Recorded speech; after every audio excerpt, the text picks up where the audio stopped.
Welcome everybody. Today I'm going to be demoing the various diet items that I feed my Tegu, and we're very excited. This is Omega, and he's about a 6-year-old black and white Argentine male, and so that is Salvatore Marinade. And today we have a mixture of blueberries and sweet grapes.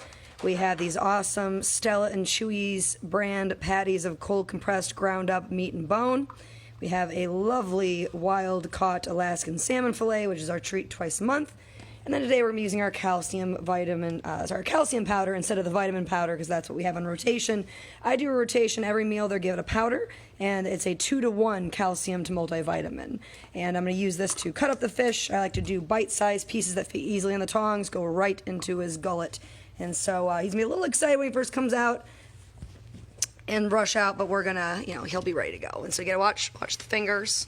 I know, sweetie. So we're gonna start with one of his favorites. He is a big fan of the blueberries.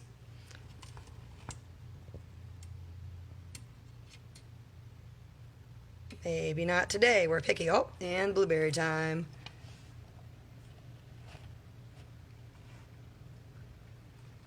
I kind of like to switch up. Particularly the Stella and Chewy patties, even though they're cold compressed and have great amount of moisture, are still dry on the consuming end. And so I do like to rotate those with a fruit to help them go down a little easier. And again, I prefer little bite-sized pieces. I used to feed flat from a bowl and honestly just had too much issues with just being concerned about bedding ingestion, even if it was on the bowl, if it'd flip or they'd wipe their head and get a little piece down there. And you might say, oh, they're using their tongue to push out most of the stuff.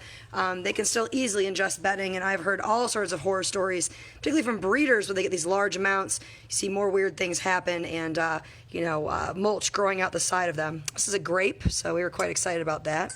Sweet grapes, yum. We'll go right back to some meat. He's always going to be a little bit more eager for the meat pieces.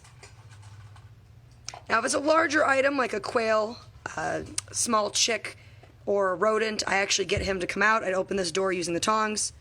I would push the door open wider. I back up, allow him to exit safely, even if it's a little bit of a rush with the mouth open. And then I feed him out here, and on the tile, there's no risk of ingestion.